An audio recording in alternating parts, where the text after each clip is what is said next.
welcome to Manga. I am Agent Manga, and welcome to just something I like about anime: berserker power-ups. The best way to describe a berserker power-up is that it's not always the character loses control and just attacks anyone.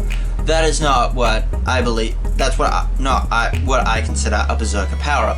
A berserker power-up is somebody giving up something to gain an immense source of power, so like something very close to them. Like, my favorite berserker power-up of all time is, well, it's my favorite transformation of all time. It each goes Vasto Lord A form. It's amazing. I love this form. I just don't know why. It's just like Ichigo has given all he has to defeat Ukiura, and he just can't do it. He just can't do it. Like, he was barely struggling against his first form. He had to use his Hollow Mask, which is a 10 times multiplier with his Bonkai, which basically means that he's 100 times more powerful in the form that he was against base form Ukiura, and then Ukiura went into his Resurrection, and then he had another one, which I just love the transformation. I don't know why. It's just like everything's hopeless. And when he goes into his berserker form, it doesn't help because an even more fearsome beast. It's like having a panther come up to attack you. Then that panther gets attacked by a tiger. You know one of them's gonna win, but you're not sure that you want that one to win. Like, you'd rather deal with the panther. Well, that's the best way I can describe it. It's just, I love the form.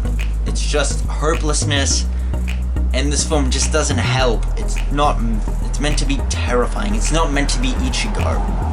And, in fact, the berserker power-up is really close to me because it's the first real thing I ever saw of anime, because, well, the first episode of Naruto I ever saw, well, the first episode of Naruto that really got me into anime was when I watched Naruto Shippuden, when Naruto went into his Four Tails form for the first time. And that was the episode I first watched, like Naruto, and really wanted to get into the series, which got me into anime, which got me here. Now, I just love this form. It's just like, Naruto is just pissed. I didn't get it when I first watched it, but I just love the visual of this person not being able to control his anger, because when I was a kid I used to be really angry and just couldn't control my anger. But just seeing that there are other people who did that, and these people who just try to help people, it just really drove me to anime and really made me want to explore it. And that is, if I hadn't have watched that episode, I probably wouldn't have continued seeing this. I wouldn't have started Naruto and gone on to the rest of anime and manga. But I just love this power-up. It's just somebody giving up his humanity to become a wild beast to attack this creature. Like, it's the best way I can describe the fight between Four Tails Naruto and Orochimaru was basically to be two animals trying to kill each other. Well, Orochimaru wasn't trying, no. Later point. Now, other power-ups that I will mention are, say, Meliodas' Berserker one, which I say is an example of how you do one bad. Like, his first real Berserker power-up, like when Meliodas' eyes just go blank and his face is all nothing and he's just covered in that darkness. And it's like, when he's 3,000 he goes to 10,000, yeah. That I really liked at the time, but when we figured out all the stuff about Meliodas and I re-watched the part of the series and reread it, I was like, that doesn't make sense. Like, well, to me it didn't make any sense because no other demon had that form. Like, they each had darkness, they could do that, but Meliodas had a berserker power-up, even though I didn't understand it. After learning more about the series and all that, I just didn't like it anymore.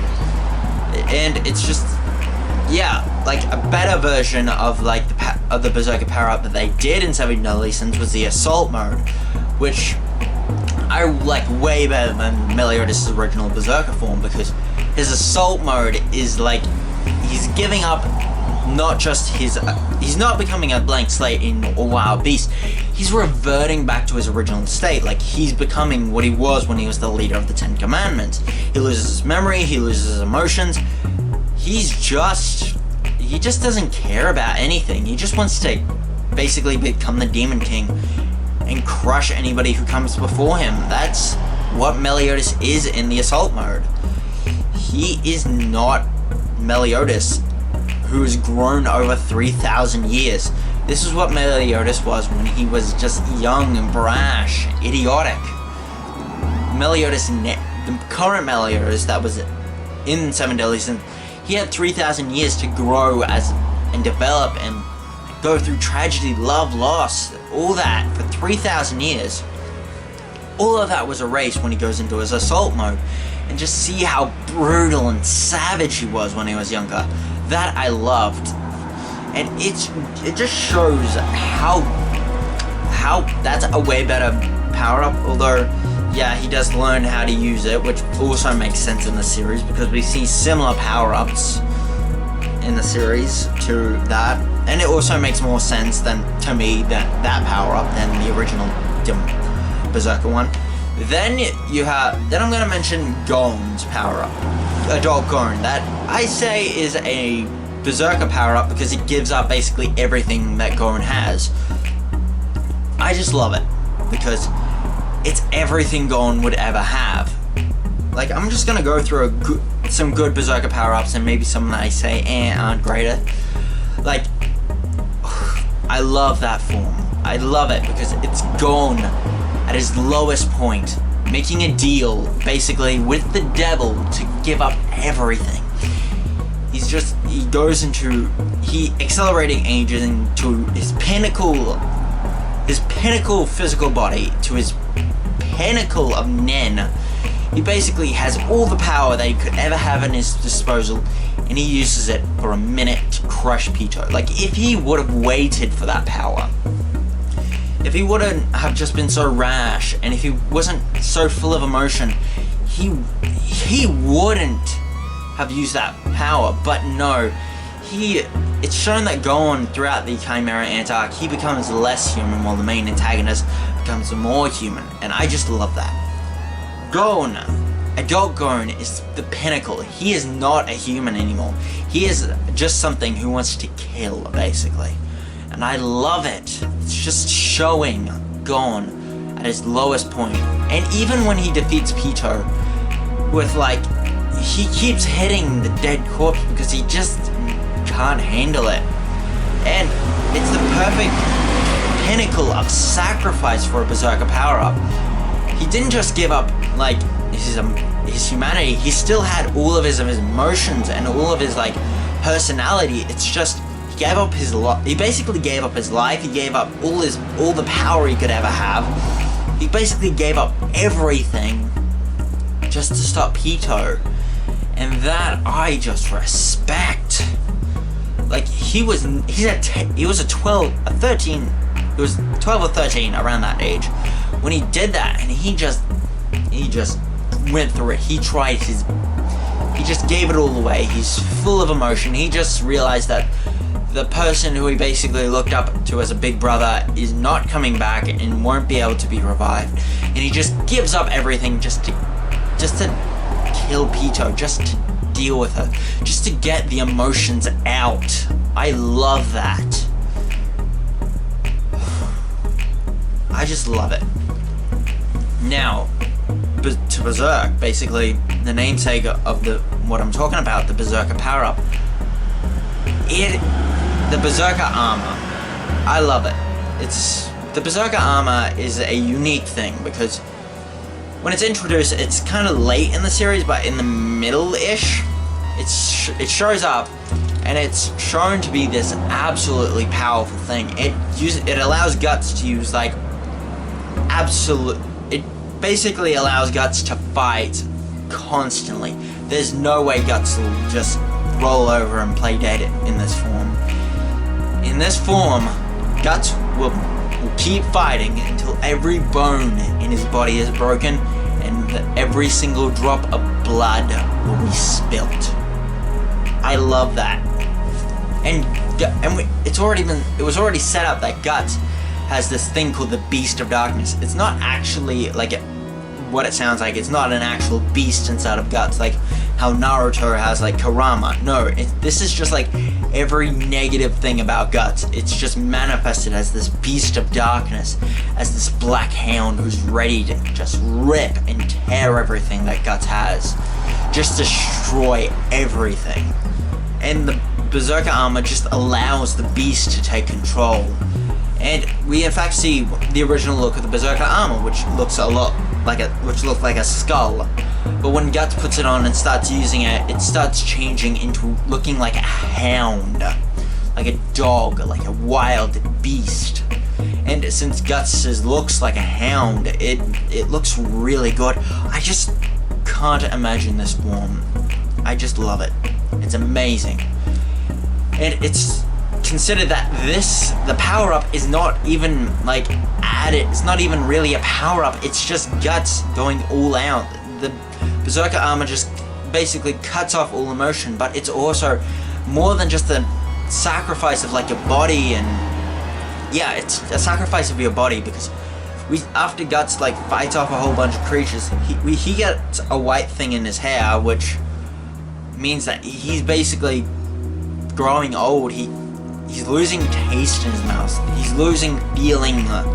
And Guts has already been through a lot, even though he's 22, which, when I figured that out, when I learned that he was only 22, I was like, boy, you've been through a lot.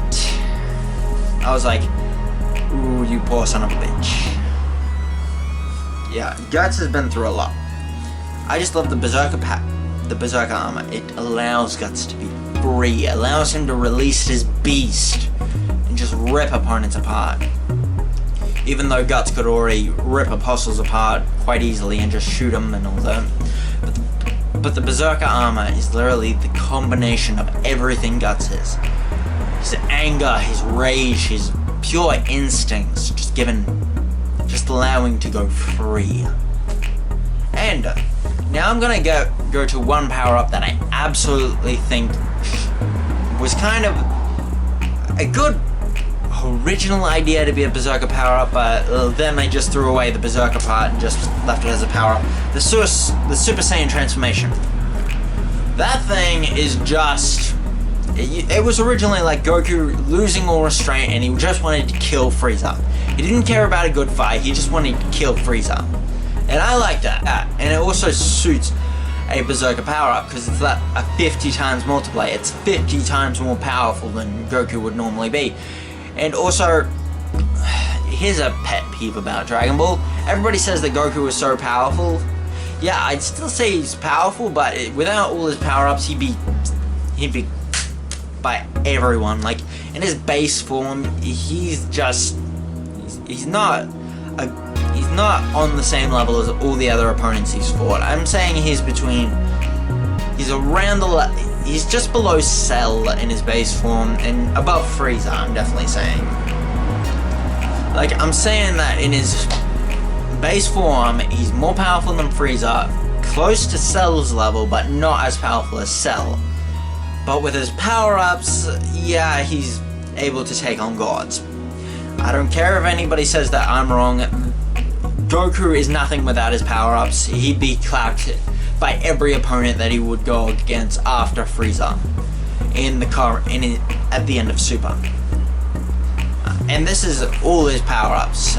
It's just like Goku has no real leg to stand on without his power-ups. I don't care if you guys hate it. I'm saying it. That's my thoughts. Now, those are the most generic Berserker power-ups that I can go into, but I'm just gonna mention like a few, like Naofumi's Shield of Rage. I like it, and I say it makes sense. Naofumi is a guy who got betrayed and just keeps getting filled with more rage. Eventually it manifests as his Rage Shield. Then you have the most recent chapters of Chainsaw Man with Denji and his true Chainsaw Man mode, which I love, and it also makes sense because Pochita is not really explained much, but I love Pochita. He's adorable, but I just love Pochita as awesome Chainsaw Man. I just love the Chainsaw Demon. And that's basically it. I love these forms. I love them all. Berserker power-ups, the best way to describe them is that a Berserker power-up does not have to be like the person loses consciousness and he just goes in up to kill it like an animal. A Berserker power-up to me is just you give up something. Give up something just to be able to defeat your opponent. And yeah, people don't like them because, oh, it's just an instant power-up, there's no reason. I actually prefer power-ups that just come out of nowhere. Like, I get Berserker power-ups because it's more like you give up something, you give up a lot to try to defeat your opponent. This, you're just like, oh, like Super Saiyan, like, best way I can give it is that Super Saiyan. Trunks and Gohan, no wait, is it Gotenks? One of the two. They got it as children, this legendary form that for thousands of years wasn't reaching. You could say, yeah, Broly was the legendary Super Saiyan, but still, nobody even mentioned, like, legendary Super Saiyan was originally was the normal Super Saiyan. Broly showed up, he was the legendary Super Saiyan, but he wasn't canon, so still, the legendary Super Saiyan was the original Super Saiyan form for me. Then Kale showed up, and then gained the legendary Super Saiyan, but I still consider that a way. Like, the Berserker power-up Super Saiyan form, I did not like. Like, Broly, yeah, he's a dumb idiot. I prefer new Broly over old Broly, but just my thoughts. Now, that's it. Like, comment, subscribe. Tell me if you like this form of video, because I love power-ups, I love techniques, I love all this type of stuff in anime. Next video I might make might be about a character, I don't know. It's just my thoughts. Now, have a nice day.